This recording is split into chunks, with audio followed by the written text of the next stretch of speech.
नाशिकमध्ये आत्मा व्यसनमुक्ती केंद्र ठरते पुनर्वसनाचा आदर्श मॉडेल. रुग्णांना नवी आयुष्य दिशा. सिन्नर तालुक्यातील नायगाव परिसरातील कातकाडे मळा गंगाघाट रोड येथे कार्यरत असलेले विक्रम फाउंडेशनचे आत्मा व्यसनमुक्ती व मानसिक पुनर्वसन केंद्र सध्या व्यसनाधीन रुग्णांसाठी प्रभावी पुनर्वसन मॉडेल म्हणून पुढे येत आहे. गेल्या 10 वर्षांपासून सुरू असलेल्या या केंद्राने अनेकांच्या आयुष्यात सकारात्मक बदल घडवून आणला आहे. दारू, गांजा तसेच इतर अंमली पदार्थांच्या विळख्यात अडकलेल्या रुग्णांसाठी येथे आधुनिक व सर्वांगीण उपचार पद्धती राबवली जाते. उपचारानंतर अनेकांनी व्यसनमुक्त होऊन पुन्हा समाजात सामान्य जीवन जगण्यास सुरुवात केल्याची उदाहरणे समोर येत आहेत. त्यामुळे नाशिकसह राज्यातील विविध भागातून रुग्ण या केंद्राकडे आकर्षित होत आहेत. केंद्राचे संचालक विक्रम कातकडे यांच्या मार्गदर्शनाखाली योग, ध्यान, समुपदेशन, समूह थेरपी आणि विविध क्रीडा उपक्रमांच्या माध्यमातून रुग्णांच्या मानसिक व शारीरिक पुनर्वसनावर भर दिला जातो. साधारणतः 90 ते 120 दिवसांच्या उपचार कालावधीत रुग्णांमध्ये लक्षणीय सकारात्मक बदल दिसून येतात, अशी माहिती प्रशासनाकडून देण्यात आली आहे. विशेष म्हणजे व्यसनमुक्ती प्रक्रियेत कुटुंबाचा सहभाग अत्यंत महत्त्वाचा मानला जातो. कुटुंबियांच्या सहकार्यामुळे रुग्णाच्या पुनर्वसनाची प्रक्रिया अधिक वेगाने आणि परिणामकारक होते. एकंदरीत आत्मा व्यसनमुक्ती व मानसिक पुनर्वसन केंद्र हे केवळ उपचार केंद्र न राहता समाजात व्यसनमुक्तीबाबत जनजागृती करणारे आणि अनेकांना नवजीवन देणारे महत्त्वाचे केंद्र ठरत आहे.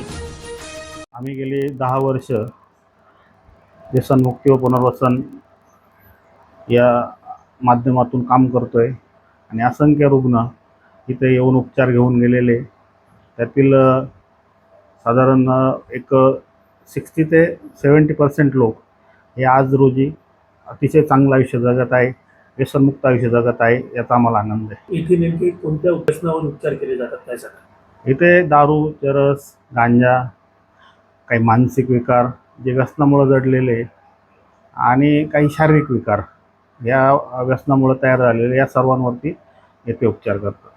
मानसिक पुनर्वसनाची प्रक्रिया नेमकी कशी केली जाते काय सांगा?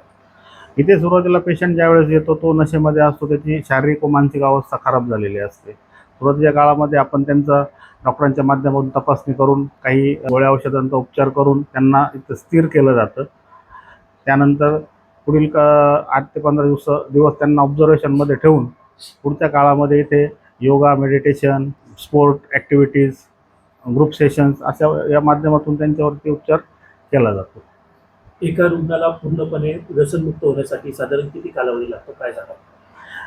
कालावधीबाबत असं कन्फर्म सांगता येणार नाही आहे, कारण एखाद्या व्यक्तीला 1 महिनाही पुरेसा होतो आणि एखाद्या व्यक्तीला 1 वर्ष कमी पडतं. हा मानसिकतेचा एक आजार आहे, मानसिक आजार आहे.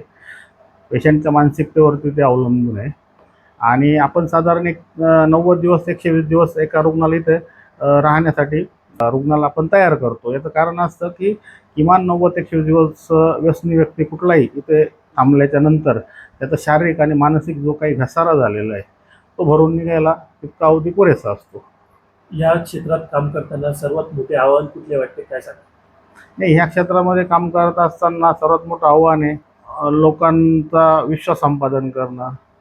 कारण ह्या क्षेत्रामध्ये असंख्य संस्था काम करतात आणि लोकांचा अविश्वास या संस्थांवरती होऊ नये याची भीती वाटते आमच्यासारख्या संस्था चालकांना आणि बाकी लोकांच्या विश्वासावरती ही संस्था चालू शकते. आपल्या इथून बरा झालेला एखाद्या प्रेरणादायी रुग्णाचा अनुभव सांगाल का? असे खूप रुग्ण आहे का जे इथे उपचार घेऊन गेले आणि त्यांचं काही एम होतं, कुणाला पोलीसमध्ये जायचं होतं, कुणाला आर्मीमध्ये जायचं होतं, परंतु व्यसनामुळे ते पॉसिबल होत नव्हतं. त्या काळामध्ये ते आपल्याकडे ॲडमिट झाले. आपण त्यांना इथे त्यांचं शैक्षणिक जे काही साहित्य हवं आहे ते उपलब्ध करून दिलं, त्याचा त्यांनी वापर केला आणि बाहेर जाऊन आज त्यातले काही रुग्ण हे त्यांच्या क्षेत्रामध्ये आज सक्सेस झालेले आहे. व्यसनमुक्तीमध्ये रुग्णाच्या कुटुंबाची भूमिका किती महत्त्वाची आहे काय सांगा? यामध्ये सर्वात मोठी भूमिका ही रुग्णाच्या कुटुंबाचीच आहे, कारण रुग्ण हा एक प्रकारे मानसिक रुग्ण झालेला असतो, व्यसनी कुठलाही असू द्या, आणि त्याला कुटुंबाच्या आधाराची आवश्यकता असते. कुटुंबाने त्याला समजून घेणे, कुटुंबाने त्याला सहकार्य करणे व त्या आजारातून बाहेर निघण्यासाठी त्याला मदत करणे ही जबाबदारी कुटुंबाची आहे. तरुणांमध्ये MDचे प्रमाण वाढलेले आहे. तरुणांमध्ये वाढत चाललेले व्यसन तुम्ही कसे बघता काय सांगा? हा आज रोजी खूप गंभीर झालेला विषय आहे. याच्यावरती कायदा आणि शासकीय योजनांनी किंवा शासनाने मोठ्या स्वरूपात प्रतिबंध आणणं गरजेचं आहे. कारण आज एम डी असेल किंवा अन्य मादक द्रव्य असतील हे ग्रामीण भागापर्यंत देखील सुद्धा पोचलेले आहे. याच्यावरती शासनाने पावले उचलणे गरजेचे आहे.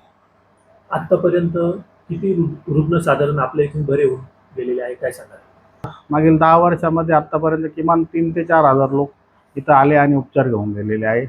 त्यातले बहुतांशी लोक आज चांगलं आयुष्य जगत आहे. पुढील काळात केंद्राच्या विस्ताराबद्दल काय सांगा?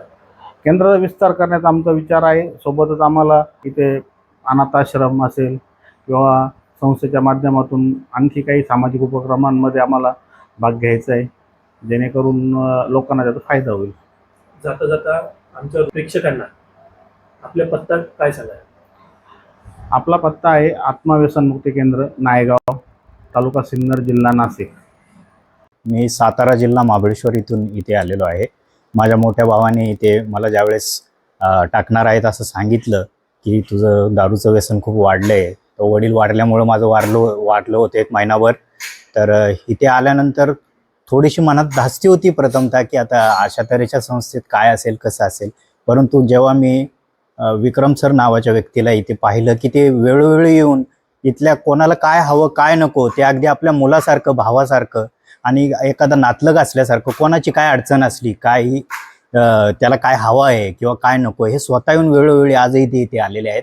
तर ते वेळोवेळी स्वतः येऊन पाहतात की ही संस्था फक्त इतर गोष्टींसाठी नसून त्या आपणही समाजाचं काहीतरी देणं लागतो हे जाण ठेवून कार्य करते.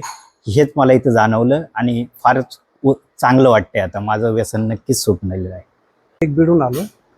इथं आल्याच्या नंतर एक व्यसनासाठी आतापर्यंत माहीत नव्हतं, व्यसनमुक्ती वगैरे काय माहीत नव्हतं माझं. पण इथं आल्यापासून खरोखर व्यसनमुक्तीमध्ये काय शिकवलं जातं किंवा काय केलं जातं आणि त्याच्यानंतर इथं आल्यापासून व्यसन सुटू शकते एक अशी खात्री आली की व्यसन सुटू शकते व्यसनमुक्तीमध्ये आल्याच्यानंतर. इथं आल्याच्यानंतर सकाळी योगा वगैरे होतो व्यवस्थितपैकी, घरी काही वगैरे कुठं होत नसतं पण आता योगा वगैरे होतो. त्याच्यानंतर नाश्ता होतो, जेवण वगैरे दुपारी वेळेमध्ये होत आहे.